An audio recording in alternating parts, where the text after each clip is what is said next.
Est-ce qu'on peut acclamer encore très fort le Seigneur? Nous sommes bénis, bénis pour écouter la parole de ce soir à travers l'homme. Un homme très spécial pour nous qui a transformé nos vies à travers ses prédications. Ça nous a révoltés et ça nous a mené là où on ne pouvait pas arriver. Mais à travers la parole qui sortait de sa bouche, ça nous a mené plus loin. C'est plus que l'or et l'argent. Et si aujourd'hui les gens peuvent nous donner du respect à cause de la parole qu'on a écoutée. Un enfant qui n'honore pas son père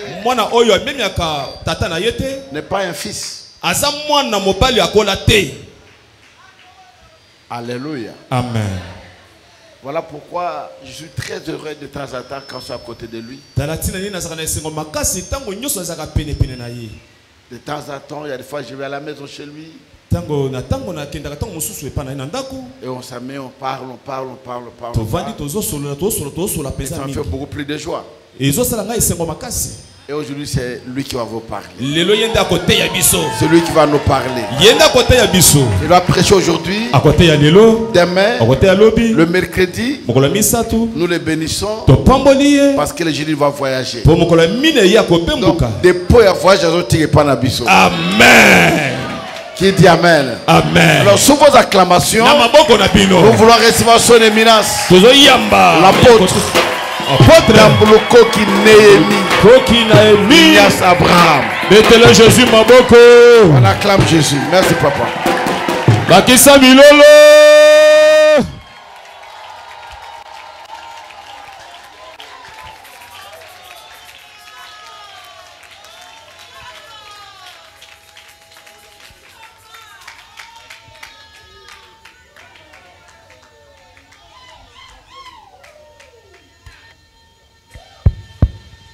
Alléluia. Amen. Nani mokonzi. Yesu. Oyogi bien te. Nani mokonzi. Yesu asala nini? Akufela ngai. Akufela nga. Akufela masumu nanga. Amen. Ngana zalaki nanga musantu te pe ngana zalaka nanga musantu te musantu nde ye. Amen. Lokola kota na vi nanga akomisa nga musantu. Amen. Amen.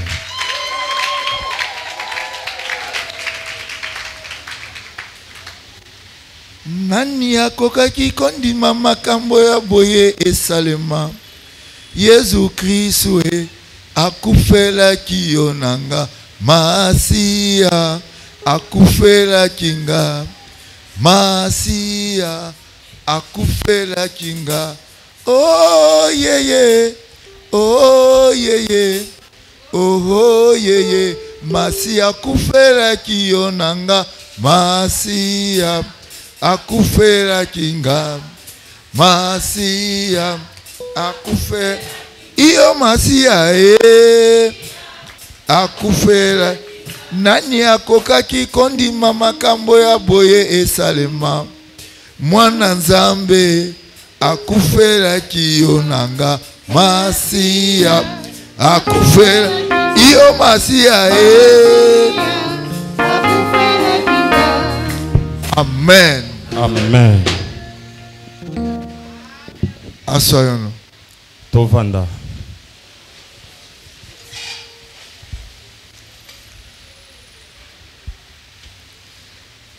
Ce petit papier qu'on m'a donné, moi le kasa oya mokeba pesingai. C'est ce qui m'a amené à être ici. Nous sommes dans un congélateur où il y a tout. Vous avez la nourriture ici. Les poulets, vous en avez ici. Les mbisi ya moto mogo, ça est ici. Amen. Donc tout ce que vous voulez manger, c'est à vous de demander qu'est-ce que je vais manger. Mais la nourriture, il y en a. Ici, vous avez besoin. Vous avez besoin de la victoire. La victoire de la croix du Christ. Dites à haute voix la croix du Christ. La croix du Christ. La croix du Christ. La croix du Christ. Il y a des gens qui se servent de la croix pour la beauté. Il est habillé, il prend une chaînette de croix. Il y a des ceux qui travaillent avec la croix pour la magie. Il est dans une maison. Il est dans une maison, dans sa chambre ou quelque part. On a fait beaucoup de croix. Ça fait peur aux gens. Ah, cet homme-là, il est terrible. Tu n'as pas vu la croix. Tout ça ne me dit rien. Mais ce qui me dit quelque chose, c'est la croix de Jésus qu'il a eu sur la croix. Il est mort sur la croix. Sur la croix, il a dit quelque chose. Tout est accompli. Et quand il était sur la croix, même ses amis n'étaient pas là. Il est allé sur la croix seul. Ceux qui étaient à côté de lui, c'était les êtres faibles. C'était sa femme. Sa mère plutôt. C'était sa mère. C'était qui encore? C'était mari des êtres faibles. Avec un petit garçon dans tout son groupe là, les plus jeunes.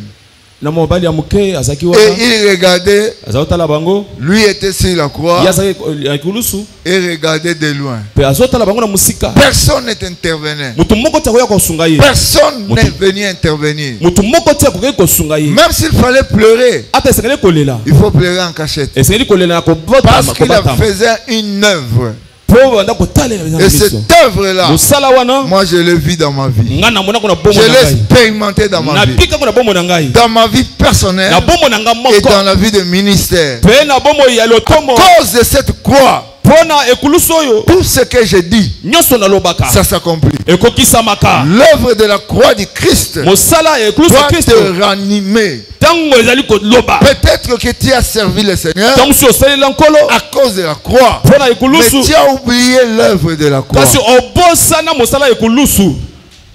Amen. L'œuvre de la croix m'a rendu un homme spécial. Amen. Comme ça,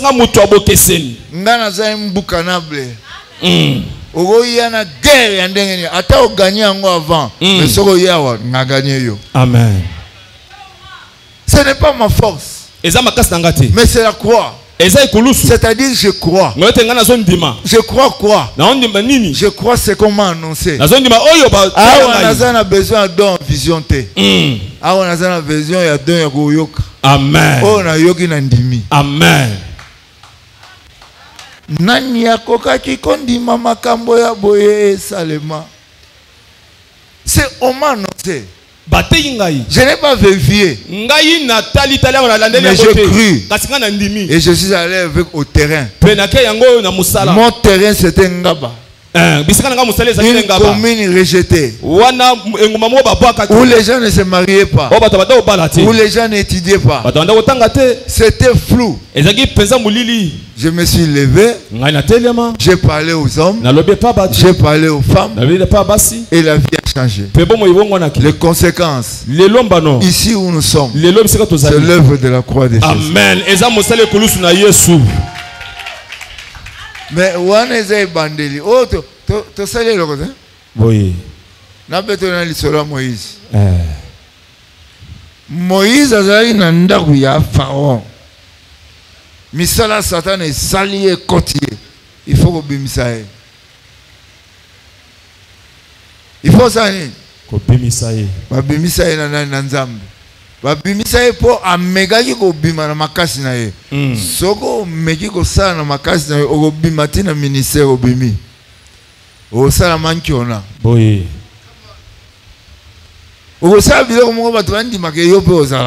Parce que eloko ko bimisa yo eza misala na yo te. Eza oya Yesu. Amen. Misala ya kwa ezoyo na se, misala ya kwa emema yo likolo. Amen. Jour moko kotika misala ya kwa te. Amen. Il y a des gens qui commencent avec la croix. Mais à la fin, ils disent mais c'est fini. Laisse que moi aussi je fasse. Laisse que moi aussi je monte. Ça c'est plus rapide. N'allez pas rapide. Allez au rythme de la croix. Après 40 ans, il a retrouvé le désert. Il est allé au désert 40 ans. Tunanga muto naza na ba âge mo 67 ans. Nazo kokisa ngombulo. Au sali déjà 40. Na misala ya Satana.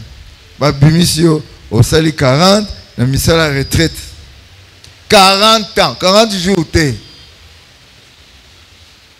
Après 40 ans, Dieu vient là-bas. Il vient lui dire, moi, je t'appelle. Là, en ce moment, Dieu le lave. En ce moment, Dieu l'accepte. Il y a changement. Enlève tes souliers. Il a enlevé ses sandales. Quelque chose s'est passé. Quand la croix de Jésus vient travailler dans ta vie, tu marches dans la gloire. Tu marches dans la puissance. Et il est venu. Pharaon qui était puissant, il a démystifié. Il a démystifié. Il y a un temps où tu vas démystifier tout ce qui te trompe. Amen.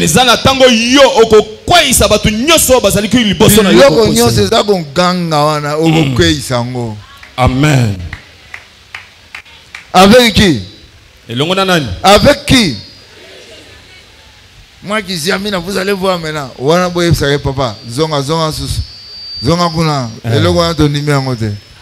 Loba ngai mwana Yesu boye ba Yesu ko. Amen. Le chemin de la croix, ce n'est pas ce que nous suivons. Mais ici nous parlons des œuvres de la croix. Dans la croix et sur la croix et avec la croix, il y a une œuvre qui a été faite. Amen. Il a été sauvé par la croix. Amen. Moïse est venu. Mose aye. Maintenant il a fait combien d'années? 80 ans.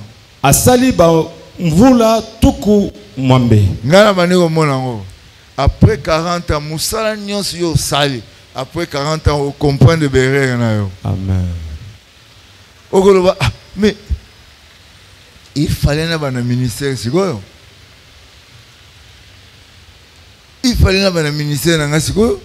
Mais na bana kyango va ogomona na berrer na yo. Na place za ko tia mutu yo moko. Otie mutu na kazaka na yo, lati kazaka lobi awana za bien. Mais kazaka ezana eloko te, eza vêtement souillé. Boye. Justice ya yo moko eza souillé. Boye. Justice ko longisa yo eza ya Yesu. Amen. Ana hotel le nzete munene ko te na lise kwe. Amen. Maladie eza na estomac na yo ezobima lelo. Amen. Ezobima pona gêne yo salité. Ezobima pona musala yo eza salaki na croix. Amen. Que la croix de Jésus, que l'œuvre de la croix de Jésus soit chantée. Soit chantée. Vous savez, quand nous avons cru, on croyait à la croix. Delingon de chanter la croix. Matou Samuel chantait la croix. Mais aujourd'hui, on ne chante plus la croix. Aujourd'hui, on chante bénédiction. Oh, comme une bénédiction, les gars qui n'ont nini. Motuna. Oh, comme on peut ça va témoignage. Mais tout le monde a rien à croire.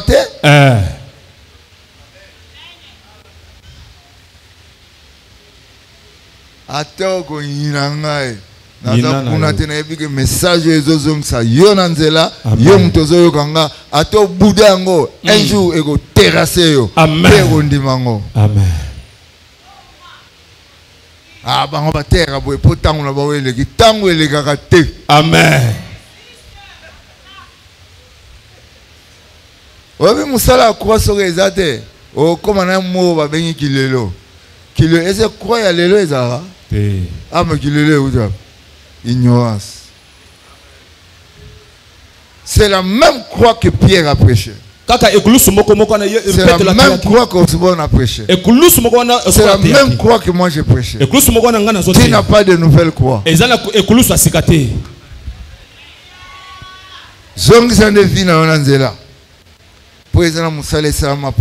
Amen. Na croix va juger yote, mais na croix va sauver yo. Amen. Sur la croix, on t'a pas jugé. Sur la croix, on t'a pas condamné. Mais sur la croix, on t'a pardonné. On t'a sauvé.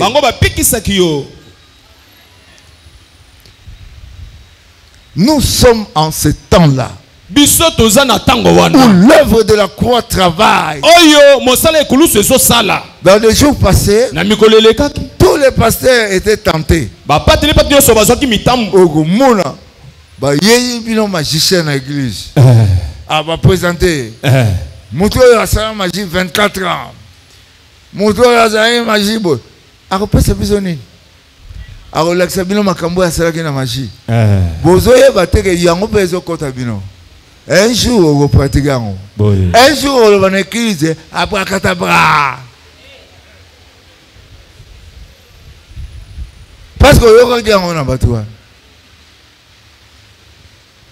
la croix est simple. La croix est humble. D'abord, la croix, c'est un lieu horrifique. La croix, tout le monde ne peut pas aller à la croix. Tout le monde ne peut pas aller à la croix. Jésus est allé à la croix pour sauver qui? Pour me sauver. Qui croit que Jésus est allé sur la croix pour le sauver? Dites à haute voix, je suis sauvé. Je suis sauvé. Qu'est-ce que tu cherches encore? Pour que tu sois sauvé, il faut que tu vois une voiture. Oui, il faut que tu aies une maison. Non. Crois que tu es sauvé. Glorifie Dieu pour ton salut. Chante Jésus pour ton salut.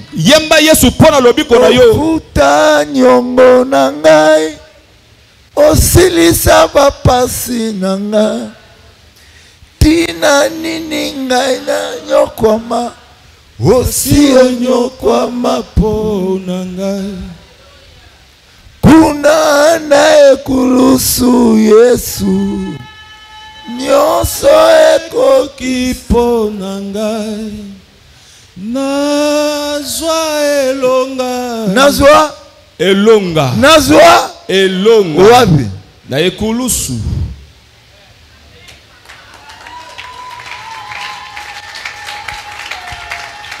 Ozwani elonga so na hotela mission nazo ozomona mission pe moto yazana suka oyebekeza ba mission mususu hotela moto obi oyazo kufa lobi mission pai lobi kongo na kozango wapi ti ba oyebse moto mo kuna loba makambo okepe na moto na loba est-ce que makambo ici ça Simon de magicien boyebi ete azalaka te o azalo loba makambo film obimezo landa ye tamba yaki na évangile balandaki Yesu ye afukami alobi sambela pona nga croix eza suka. Amen. Amen. La croix, c'est le début de tout. Et c'est la fin de tout. C'est la fin du péché. C'est le début de la sanctification. Amen. Passe par la croix.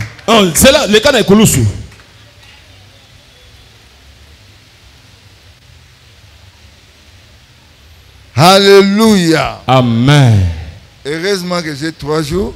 Mais ce n'est pas facile ces 3 jours. Parce que je suis embrouillé, il faut beaucoup prier pour moi. C'est la croix. Jésus est allé sur la croix sans rendez-vous. On lui dit mais aujourd'hui. Et il est allé prier un peu pendant une heure. Pour mourir. Pour l'œuvre de la croix, Jésus a prié. Il a prié pourquoi? Pour que toi tu sois transformé par la croix. Pour que toi tu sois lavé par la croix. Parce que sur la croix, tes maladies doivent partir. Ta honte doit partir. Ton échec doit partir. La croix de Jésus, c'est le début de tout. Il faut passer par cette croix. Il faut croire cette croix.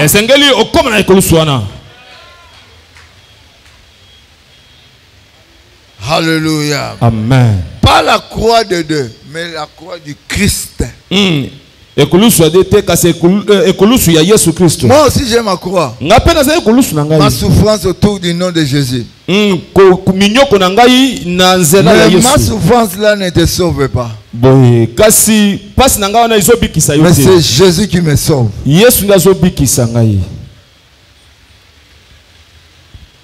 Petit à petit. Ça pour moi, pour que j'enseigne ça bien, il faut me donner une année. Oh, bonjour comment on Jésus une année, chaque jour Jésus. Jésus, ma face d'union c'est Jésus. Amen.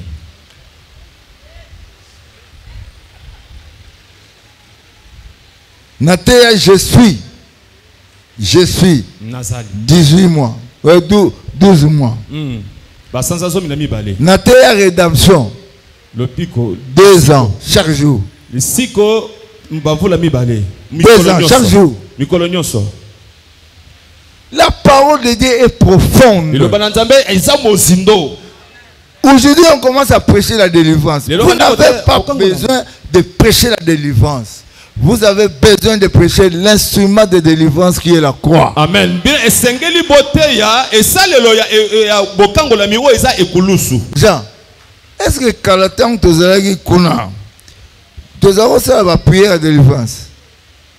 Mbondaka oyo bozo beta. Bobandi Yesu ye mokonzi 3 heures du temps batwaza na mabele a baluki a telmiye moko. Amen. Azape délivrer moko ayebisi pe mutute. Amen. Boyembi mutabambane bu bozo kipe pe yete. Ti mutula mutazo délivrance na jour na ye. Amen. Le contact avec l'œuvre de la croix change l'homme. Amen. Ne l'oubliez pas. Revenez là-bas. Je sais que après ce séminaire, tu vas changer les armes. Le nom de Jésus va commencer à travailler dans sa vie.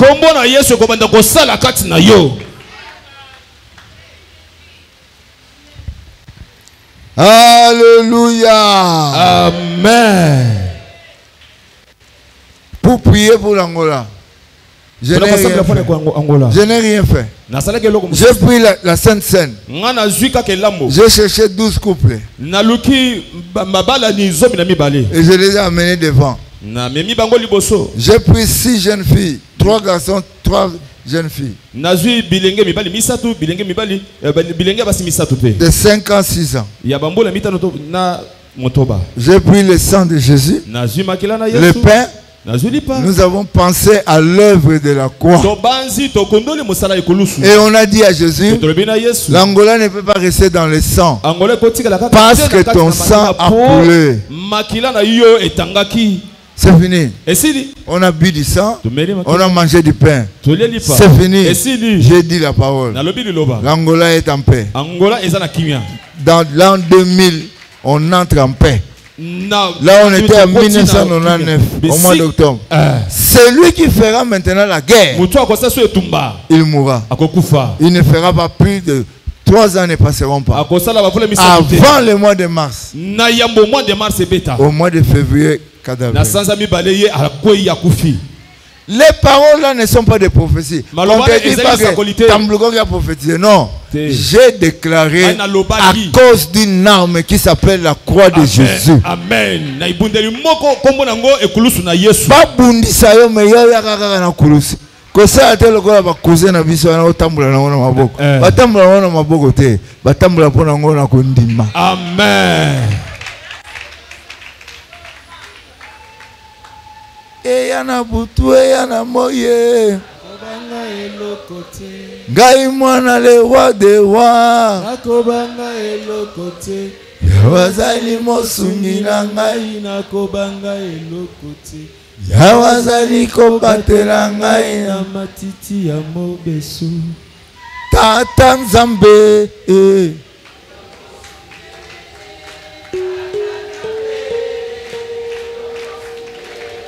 Église oyo ye mosungi bongo tayo bolingo zongela te église koza mosungi te mais message ozo pesa mon église ne koza mosungi. Amen.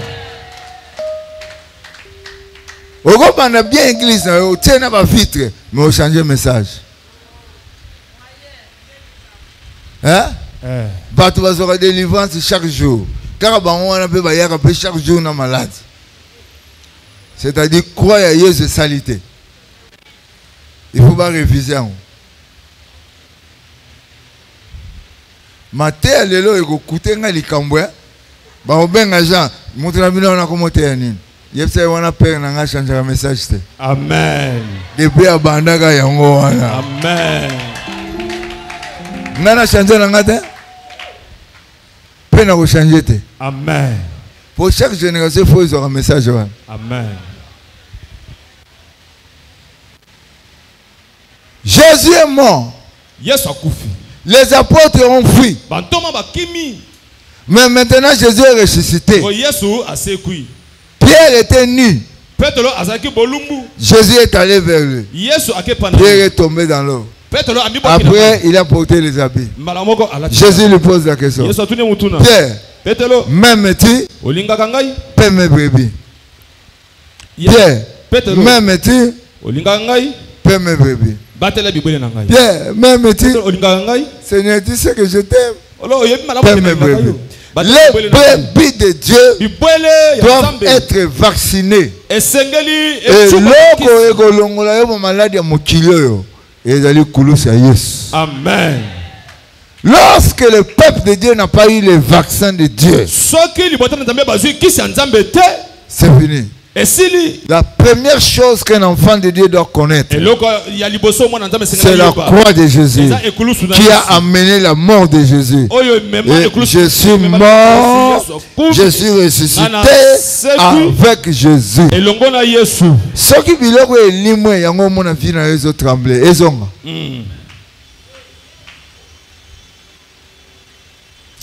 Banze momo ezo yanga boye moyena ifuna yemangoka. Yahweh nabika moi sembola loboko na yo bato nyonso bamona yango bakumisa kombo Yahweh Yahweh nabika moi loboko na yo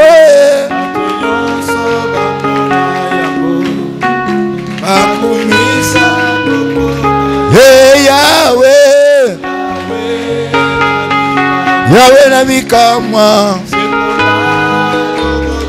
loboko na yo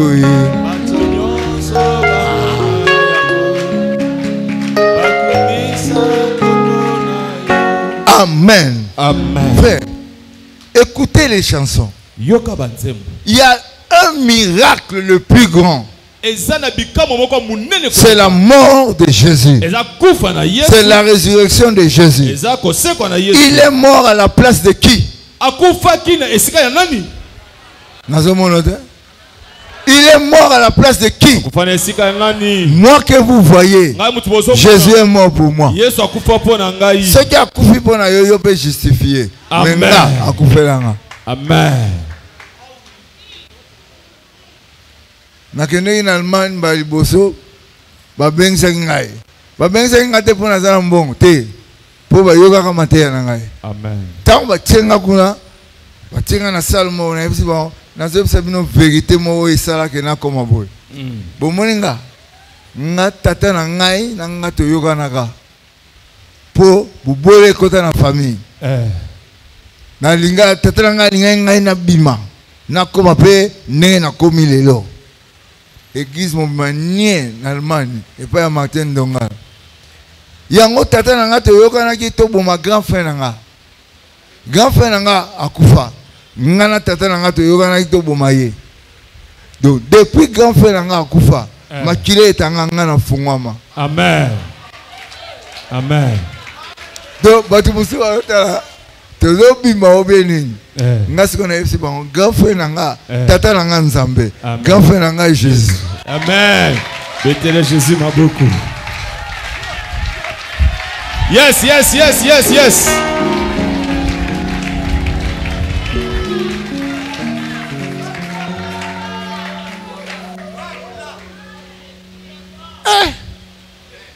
Profondeur, profondeur les arrêtés. Parce que hier kendaki na profondeur, abimisa ngo ya ngo libanda, pour biso to salela yango. Mais pour ceux qui montent à quitter na profondeur, amemi na mami wata. Ya bima abimisa nyonso. Et là wango ezala na profond, ya abimisi. Aye botala yango na pesi bino. Akena ngo pe na lola te atika ngo. Amen. Siko iyo ko na profondeur kuna ni.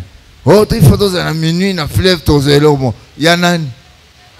Hier, que na minuit, hier, qu'on fait na 15h. Nous avons pas comme si 15h on a boutou. Pour misala boutou, hein, à qu'on fait na 15h, mais 15h comme moulili, wakundi. Tango abimi na tongo. Amen. Tango abimi na tongo, bantoma pe bazon du matin, mende ayebsa ki bango avant. Mais ma conséquence va comme mon ango. À côté d'un lac, il n'a pas de soucis. Amen. À côté d'un lac. Abimi. Et c'est comme ça, à mon anigabo. Mais à zolo, à zolo liapé. Ma colope bozo mona. N'a pas porté bozo simba. Betela ma beaucoup. Alléluia. Il y a une œuvre. Il y a une œuvre. Aujourd'hui, un président de la République prend le pouvoir. Pendant 5 ans, on commence à publier ses œuvres. Mais il n'y a pas de changement chez les gens. Mais l'œuvre de la croix m'a changé. L'œuvre de la croix m'a changé. L'œuvre de la croix va te changer. L'œuvre de la croix, Misae Kulusu, Ego Simba yo. Amen.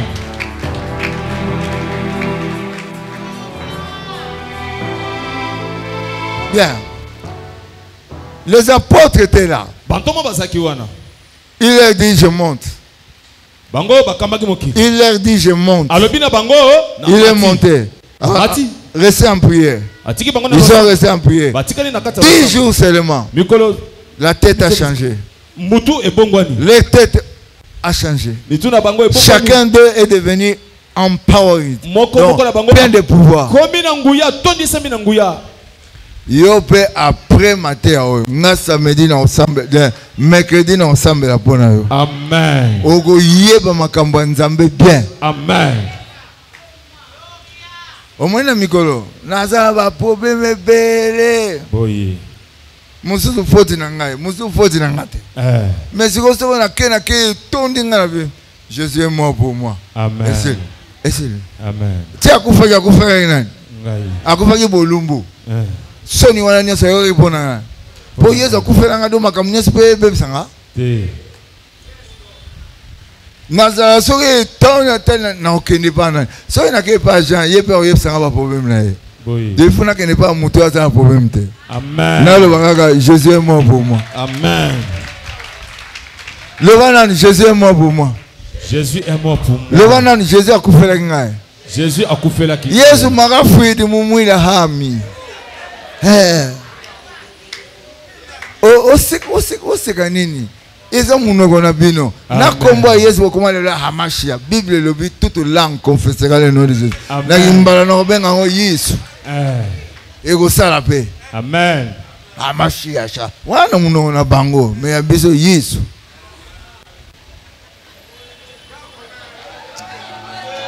Amen.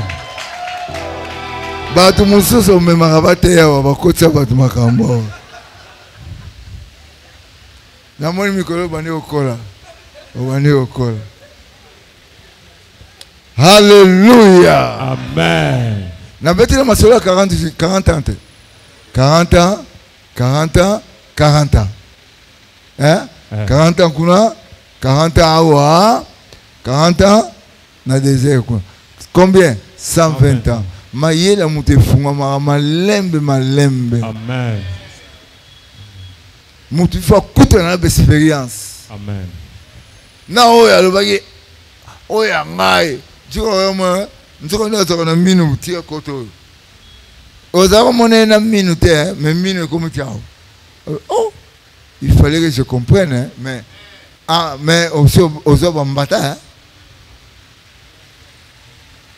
Et ça musalamo na nina présenter au lelo. Maintenant kokate pour eza munene.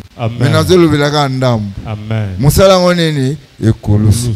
Et sala na vie na yo. Amen. Il faut nde ondimelango. Amen. Alléluia. Amen. Alléluia. Amen.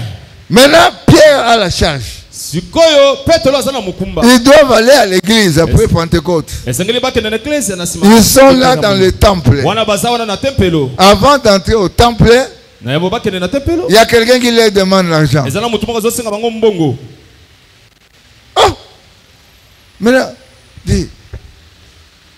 Jésus nous montre qu'il faut nourrir les gens. Jésus nous a montré qu'il faut donner aux gens. Je l'ai nié. C'est que je te donne. J'ai quoi? Je connais seulement l'œuvre de la croix. Na kombo na Yesu. Yes. Na kombo na Yesu. Tellement. Ah oui. Koka yewana. Banda kutambula. Koka metambuli. Oh. Muto tozo mona. Yewana sagli banda te. Oh. Mais c'est quoi? Oh. Mais muto yamda. Oh, tu penses que ma bonne personne. Atambuli. Mboka. Église teme mboka ningani. Amen. Et ningani pour la œuvre nini? Kulusu. Lelo eza œuvre de la croix eza makiona. Yeah. Oyoga ina batu ba yo kosa baninga. De batu wana ifuba kota boloko. Omande ozobeta maboko malembe parce que ozana complicité na bango. L'éternel Jésus m'a beaucoup.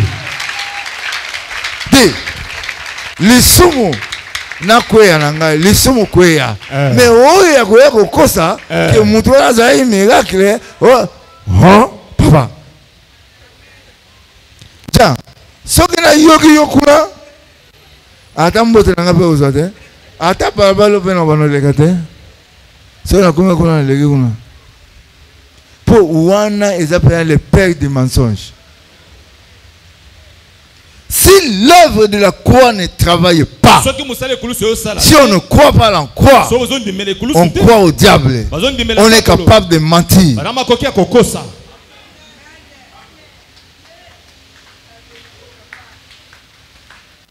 Alléluia. Amen. Le dernier mot de Jésus sur la croix. Tout est accompli. Avec force. Celui qui était déjà parti. Tout est accompli. Ça vient. Il est parti. Il est mort. L'œuvre de la croix est une réalité. Moi j'ai vu des morts ressuscités. On est dans la voiture. Le chauffeur va, il écrase un garçon. Mort sur place. Nous devons l'amener à l'hôpital. Sur le CNPP ici. Je vois, dans mon esprit, je prie en langue. Je sens quelqu'un bouger à moi. J'ai touché les cadavres. Reviens à la vie au nom de Jésus. Quelques 45 secondes ou quoi. Pan. L'enfant est éternué. Arrivé au campus, même pas un os qui est cassé. Il a fait un travail. Il a fait un travail. Son nom est devenu un nom qui guérit. Son nom n'est pas une religion. Ne faites pas de Jésus une religion. Il y a des gens qui introduisent Dieu dans leur religion. Ils introduisent Jésus dans leur religion. Mais Jésus n'est pas une religion. C'est une personne. Et la parole qu'on prêche à propos de lui guérit les malades.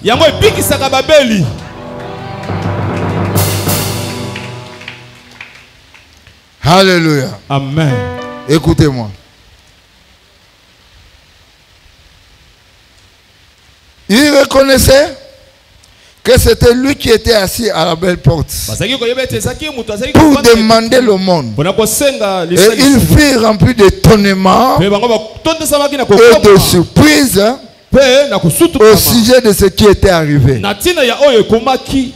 Comme il ne quittait pas Pierre et Jean, tout le peuple étonné a couru vers eux.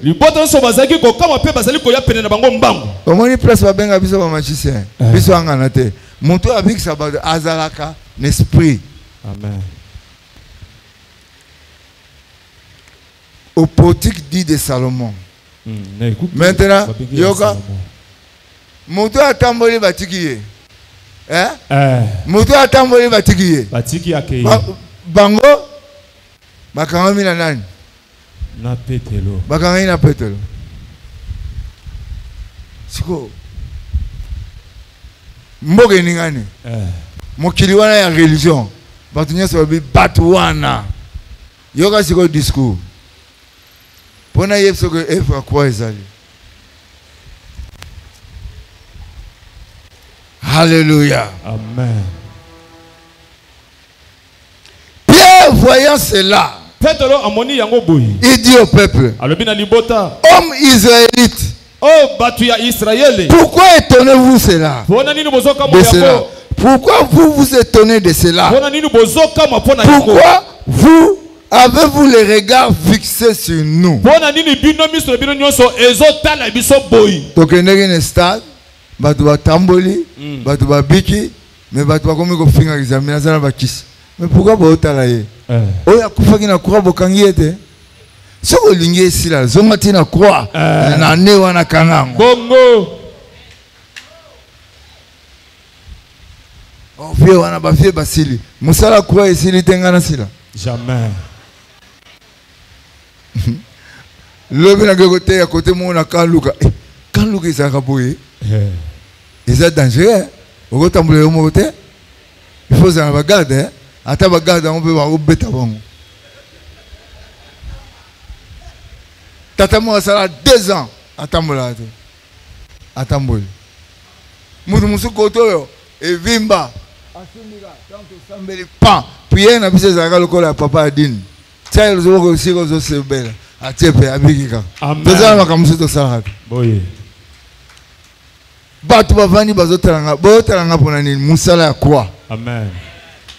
So lingi na sila zonga ti na 1000 na 1 na 1 l'an 0. Makamanga salamaki na l'an 0. Kende na l'an 0 o yeba source nanga. Boy. Amen. Amen. Pourquoi avez-vous les regards fixés sur nous? Comme si c'était pour notre propre puissance, par notre propre puissance, par notre piété, nos jeûnes et nos prières, que nous eussions fait marcher cet homme. Pourquoi? Ce n'est pas nous, ce n'est pas mes prières, mais il y a l'œuvre de la croix. Le Dieu d'Abraham, d'Isaac et de Jacob, le Dieu de nos pères, a glorifié son serviteur Jésus, que vous avez livré et renié devant Pilate, qui était d'avis qu'on le relâcha. Pilate a linga batika mebino bolobi Barabbas a kufate, Jésus a kufa.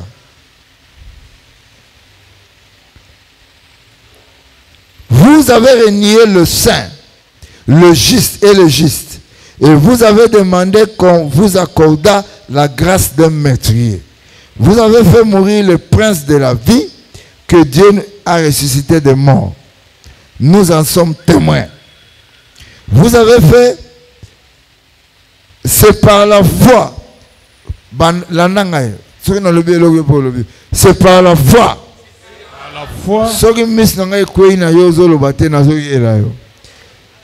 C'est par la foi.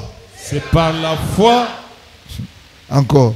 C'est par la foi. C'est par la foi. Encore. C'est par la foi. C'est par la foi. En son nom. En son nom.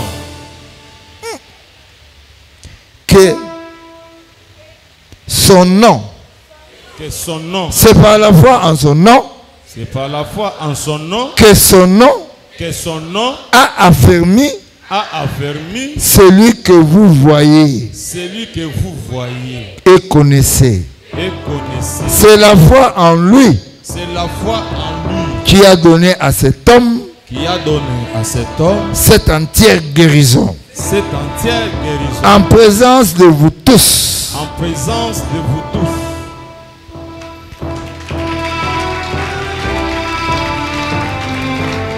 Et Yesu n'est pas examiné. Alors il m'a dit autre. Il a levé la puissance du nom de Jésus. Puissance du nom de Jésus. On a ezana racine na croix ya nani ya Jésus. Kolanda yete ko akene Israël azoge lo gazo elo te kombo. Amen.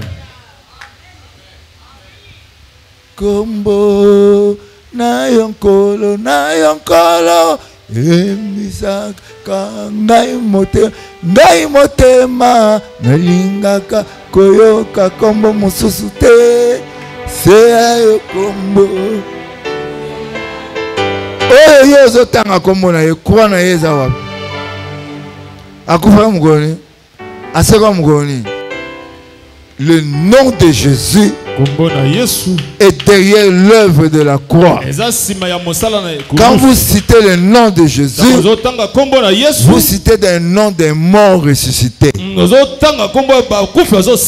Mon frère, n'importe quel problème, c'est comme ces jambes-là qui ne marchaient pas, qui ont eu la force par le nom de ce qui a été troublé, le nom de celui qui est mort sur la croix, le nom de celui qui est mort à la place de toi.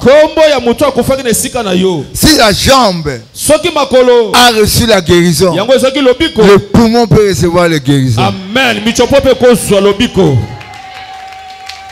La situation dans la famille peut changer à cause de ce nom-là. Un enfant qui ne parle pas, il peut parler à cause de ce nom-là. Ganga kombo na Yesu. Nazo kate? Ganga kombo na Yesu. Kombo na Yesu. Etamani na mokili mobimba. Kombo anani? Attention na Congo ezana batu musuka kombo na bango pe sala. Mais kombo wana ezana tsuka teza kombo anani? Ya Yesu. Kombo ya Yesu eza makasi pona nini? Pona musala nini? Pona musala nini? Ya ekulusu. Pona musala nini? Ya ekulusu. Pona musala nini? Nazo kabinote pona musala nini? Nekulusu. Nekulusu. Nekulusu.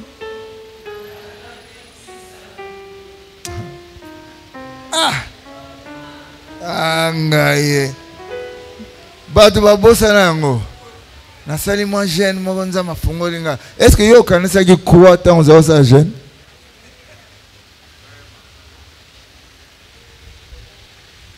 Nani akoka ki kondima makambo ya boye esalema. Yesu Kristo akufela kiyo nanga. Masia akuf. Pierre comprenaient que le miracle ne venait que de la mort et de la résurrection de Jésus. Et c'est simple. Dans ta maison, tout ce qui ne va pas, regarde la croix de Jésus. Je n'entends pas. Je n'entends pas. Je n'entends pas. Dans ta vie, regarde la croix. Les choses vont changer. Les maladies vont quitter. Le chèque va partir. Le nom de Jésus est capable de te replacer sur le podium. Amen. Et il est capable de zongiser sur le podium. Amen. Ato kufa ki azongisi yo. Ato kweya ki azongisi yo. Ato bunga ki amonisi yo. Amen. Il faut y aller bien. Ngata on a bandé côté. Nazako luka banzembo te. Nazako yomaka banzembo luka compositeur na oganga. Oya nani akokaki ngamo. Nakoma kiso nazote na teika Yesu na vandanga. Yesu Yesu mokonzi Yesu Yesu miracle. Moto amona kate amoni. Amen. Mutatambola kate atamboli. Amen. Kokene musika te obunga. Amen. Zonga place wana. Amen. Ah, mutu penza kanisi makamba te moyo. Eza yote ba yebsaki yo. Eza yo. Yote. Pona ningana peso $100 yote. Hallelujah. Amen. Nani mokonzi? Yes. Voici comment le nom de Jésus a donné la force aux chevilles de quelqu'un qui ne marchait pas. Voici comment le nom de Jésus a donné la force à cet homme qui était n'était même pas connu. Ça.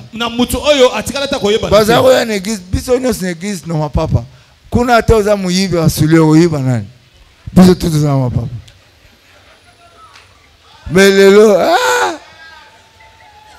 l'œuvre de la croix. Et l'autre, dans une église à Makasi, ngana zaro yemba, ko yemba nanga yango bebsa mungongo. Yo za bete kisaka, yo za talaku. Kombo ya Yesu na kia talaku, etomboli. Amen. Kombo ya Yesu, o ya croix. Yesu ya kufaka na croix. Et ça Jésus de paille congilate. Et ça Jésus de Kinzambate. Jésus de Kipatakatikate. Mais Jésus de Nazareth. Amen. Qui est mort à ma place, qui a porté mes péchés, qui est mort pour moi, qui a changé ma vie sans ma permission. Je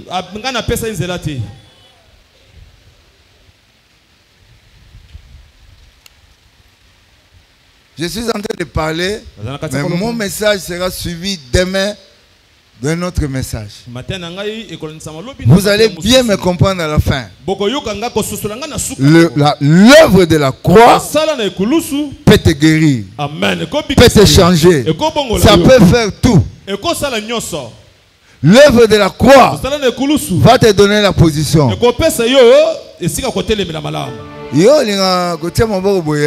Parce que Moussala Kouloussou n'a pas bien voté.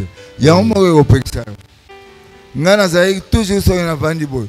Mais tant on a yoga qui croit, n'a pas bon amour dans le milongo.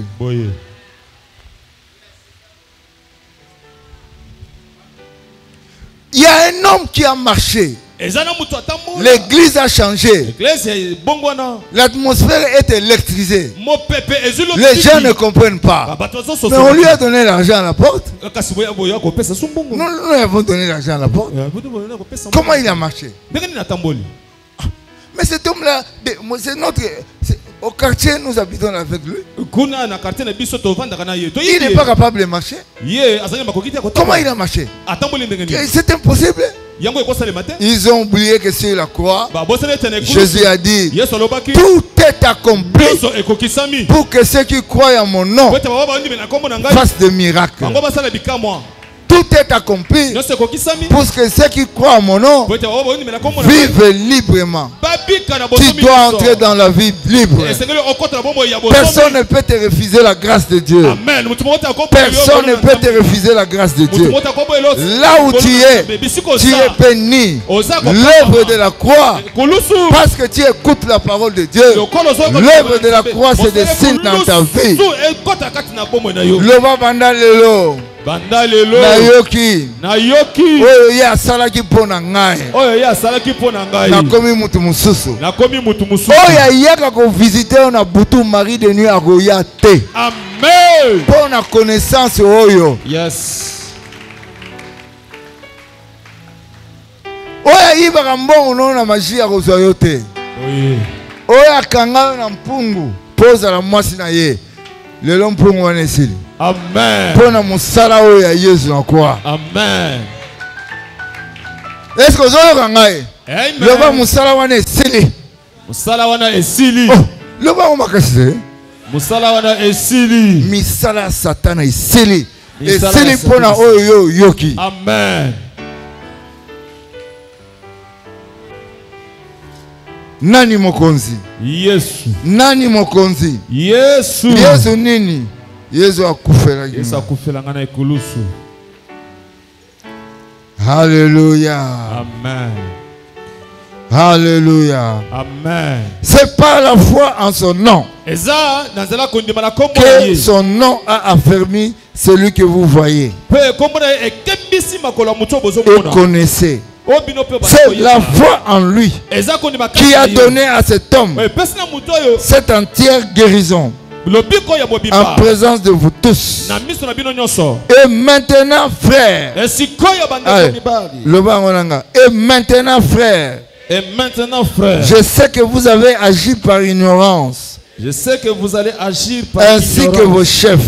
Ainsi que vos chefs. Mais Dieu a accompli de la sorte. Ce qu'il avait annoncé d'avance. Ce qu'il avait annoncé d'avance. Par la bouche de tous ses prophètes. Par la bouche de tous que son Christ devait souffrir. Que son Christ devrait souffrir. Répétez, que son Christ devait souffrir. Que son Christ devrait encore, souffrir. Que son Christ devait souffrir. Que son Christ devrait souffrir. Dans le corps de qui? De Jésus. Repentez-vous donc et convertissez-vous pour que vos péchés soient effacés, afin que le temps de rafraîchissement vienne de la part du Seigneur. Amen. Et qu'il envoie celui qui vous a été destiné, c'est qui? Jésus-Christ. Que le ciel doit recevoir jusqu'au temps du rétablissement de toutes choses dont Dieu a parlé anciennement par la bouche de ses saints prophètes. Moïse a dit, Seigneur votre Dieu vous suscitera d'entre vos frères un prophète comme moi. Vous l'écouterez dans tout ce qu'il vous dira. Et quiconque n'écoutera pas ces prophètes sera exterminé du milieu du peuple. Alléluia. Amen. Alléluia. Amen. Dites à haute voix, Jésus. Jésus. Encore. Jésus.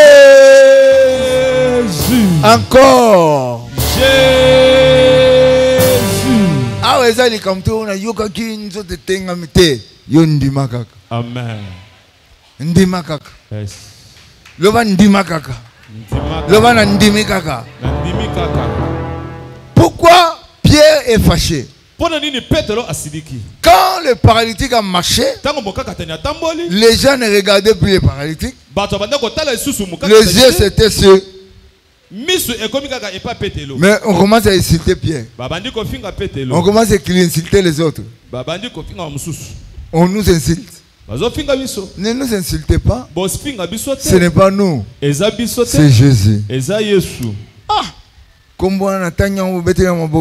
C'est pas moi. C'est Jésus. C'est Jésus. C'est Jésus. C'est simple. La parole que tu as écoutée maintenant a plus de puissance que la parole que Jésus a maudit l'arbre. Amen. Yes alobi nzete la kelam. Mais malobo nga na lobi atininga po nzete na yo vivre. Amen. le temps de rafraîchissement pour ce ministère, pour ta vie. C'est Jésus-Christ. Amen.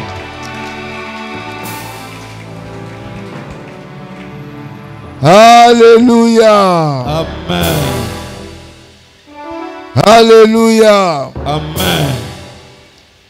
Quand on va au verset 4, au chapitre 4, tandis que Pierre et Jean parlaient au peuple, survint le sacrificateur, le commandant du temple et les Sadducéens. Mécontents de ce qu'ils enseignaient le peuple et annonçaient la personne de Jésus-Christ, la résurrection des morts, ils mirent la main sur eux.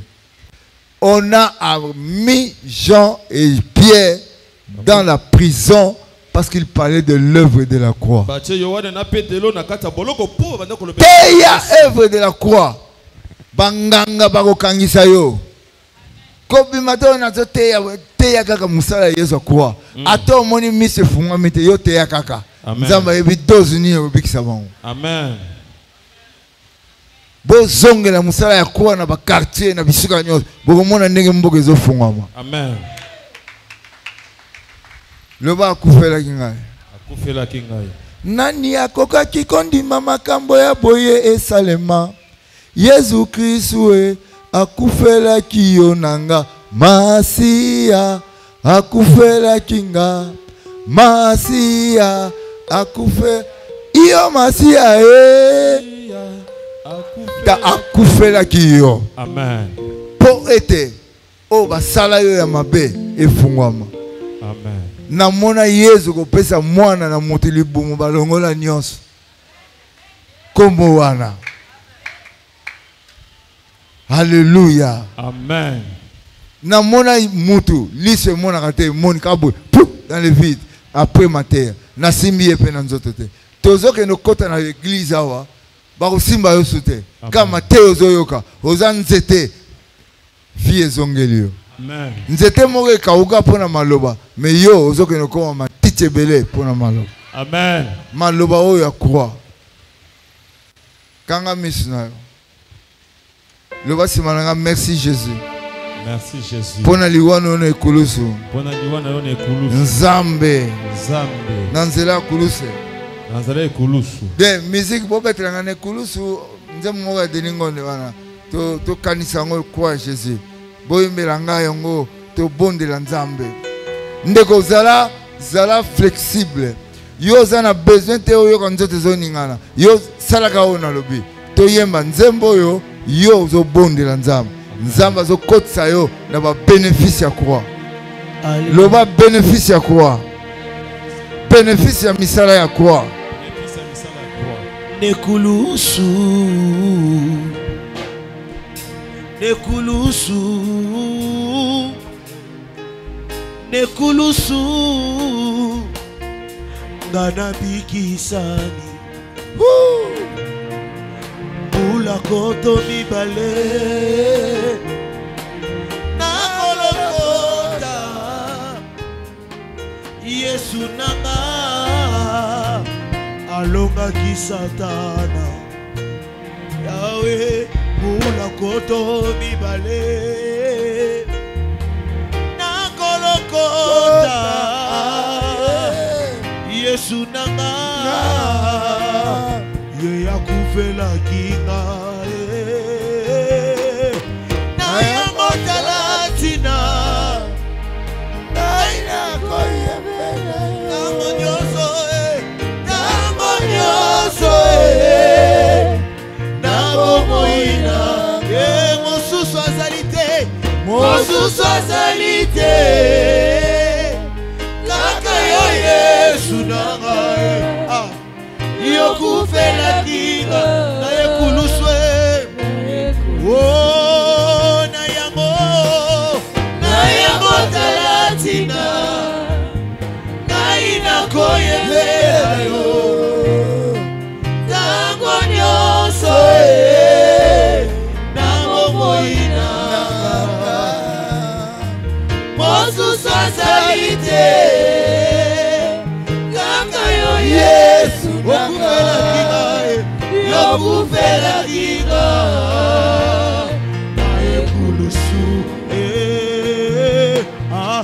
ebele ya bato kati na mokili oyo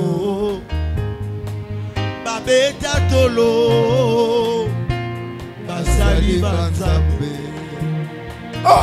kasi nga na yedi kati na mokili oyo esalise na moto moko oya plus fort oh na yango talatina aina koyembela yo tango nyonso oh mosusu azalite kaka yo Yesu yokufela kinga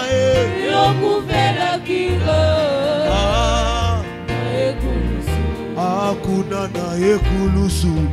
na ekulusu Yesu akangi oh Eli oh na yango talatina aina koyembela yo tango nyonso na bomoina ema mosusu azalite kaka yo Yesu nanga Yesu yokufela kinga ekulusu oh epai na yo Yesu alobi kona ngai tango nyonso epai na yo Yesu elobi kona ngai tango nyonso yolongoli ngai na basumu ngai nakomi lelo sakotiki ngai lelo nzambe anani oyo akokama ema mobele yo kama mobele yo papa mobele yo papa mobele yo papa mobele yo papa kolona mae mobele yo salaka yo moko papa mobele yo papa ozalaka yo moko panda chile mobele yo abinanga yo salaka yo moko mobele yo papa ya kolonanga. Alléluia. Frère, Jésus est là. Tu l'as chanté. Tu l'as glorifié. Tu connais l'histoire. Quelqu'un qui ne pouvait pas marcher, il a marché. Maintenant c'est ton tour. Maintenant tu dois recevoir de Dieu quelque chose à cause de la foi. Touche là où tu es malade. Si tu es malade à plusieurs places, touche ton cœur. Touche là où tu es malade. Pense au problème qui te tourmente. La croix de Jésus est là.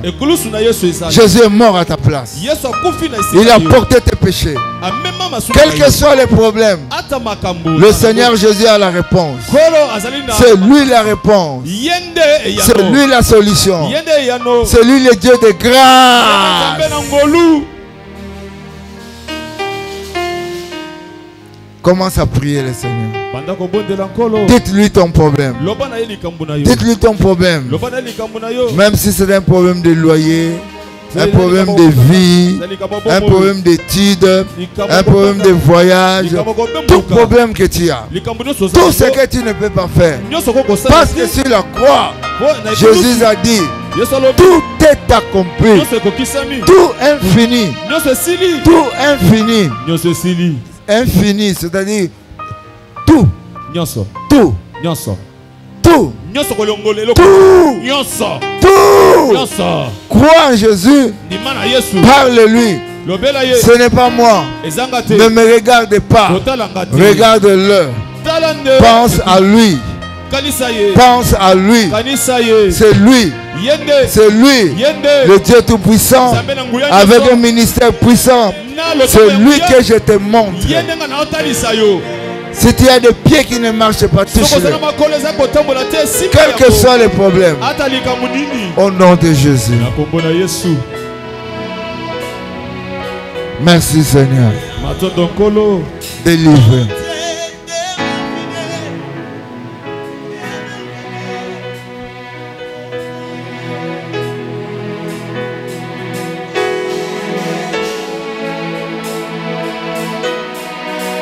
Bondela. Bondela. Yebisa ye mikaratano na yo. Yebisa ye place ozo kokate ko bima. Akufela ki masumla.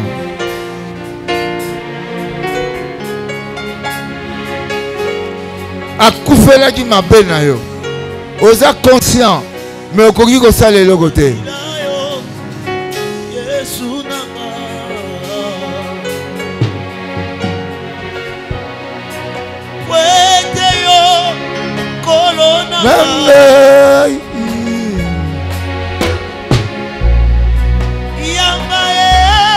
Katelina Ngakolo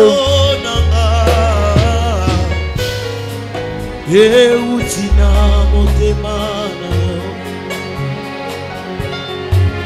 Aya Natikayo Isusuke Nabilayo Yesu Nanga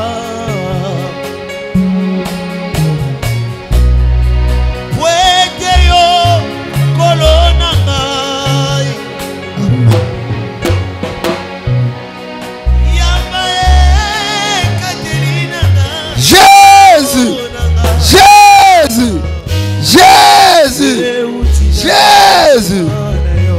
Oh, Nabila, Nabila, Nabila, Nabila, c'était là, Nayo. Oh, Jésus. Natala, Natala, Natala, Natala, Ekulusu Nayo. Kokupela kika, Ankonga Nabila, Nabila, Nabila, Nabila, c'était là, Nayo. Biso, biso, Dotala, Dotala, Natala, Natala, Ekulusu Nayo. Yofuta nyomo nanga Yosilisa papasina Tina nini na nyokwama Osio nyokwama ponanga Natali pembeni nanga Oma beba kofuluka Ngai nasalia yo Lisugi nanga ekouta Okotika ngate Okotika ngate Okotika ngate Okotika ngate Okotika ngate Simbanga Salanga eloko Okotika ngate Jésus Okotika ngate Okotika ngate Okotika ngate Yes Okotika ngate Ouais Okotika ngate Touche là où tu as touché. Pense à ces problèmes. Ne prie plus. Ayons la foi en Jésus. Père! Père! Père!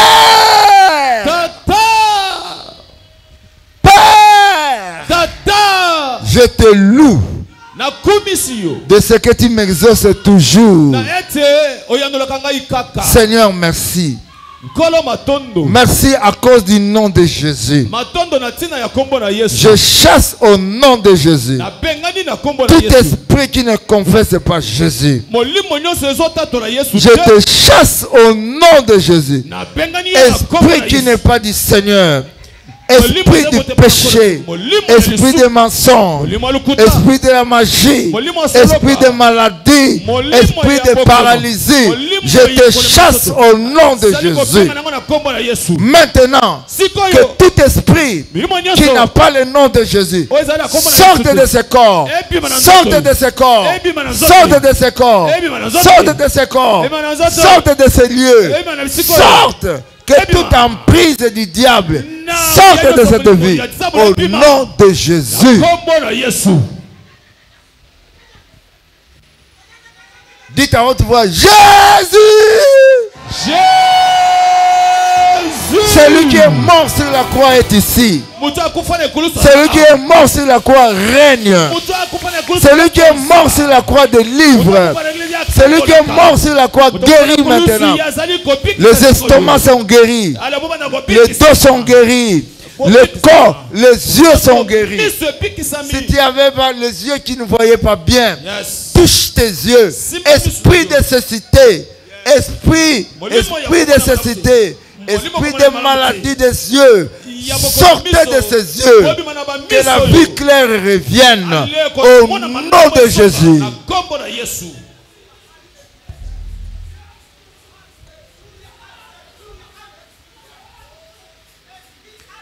Dites à haute voix, 3 fois, Jésus, 1, Jésus, Jésus, Jésus, Jésus. Bitumba nyonso leki na sikao na présenter yo Yesu. Amen. Na présenter yo liwa ya Yesu. Amen. Makambu nyonso ezaki esika na bomo ya mwana na nga moko moko. Na lobi na yo na nzela ya Yesu nyonso esili. Amen. Ozo kangate na nzela ya Yesu nyonso esili. Amen. Ko bota o eyaka te yelelo. Amen. Ko kangola ma o eyaka te yelelo. Amen. Miracle simbi zolo na yo. Miracle si le lemo na yo. Miracle si mi gorge na yo. Nguya na nzambe bandi ko sala. Loba amen.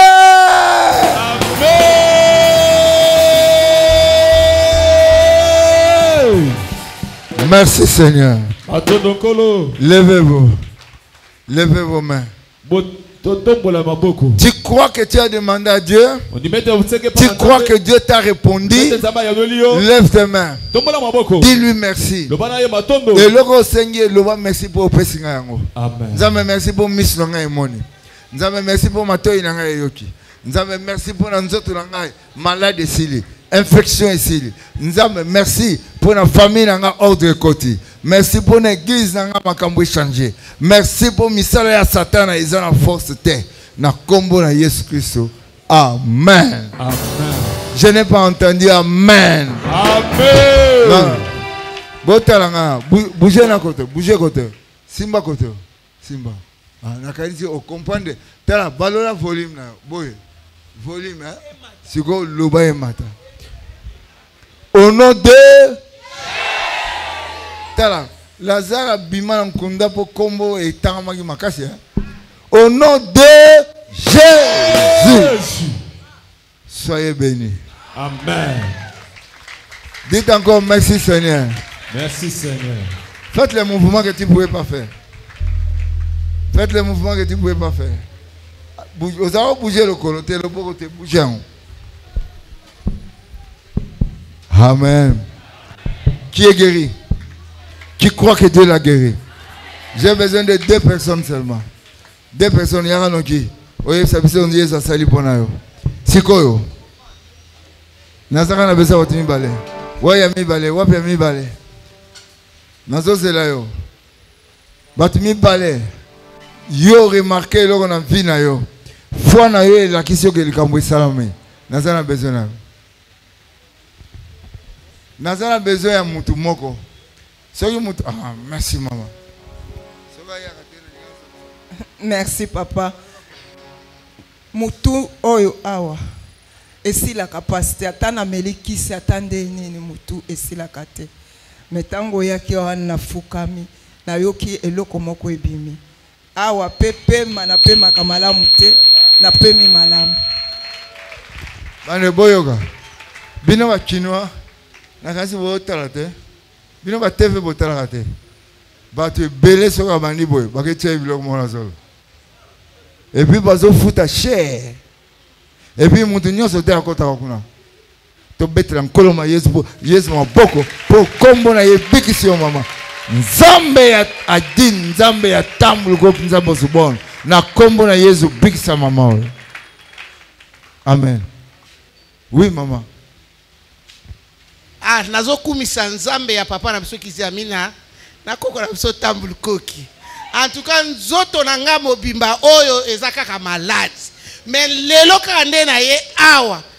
Donc il a eu guérison totale.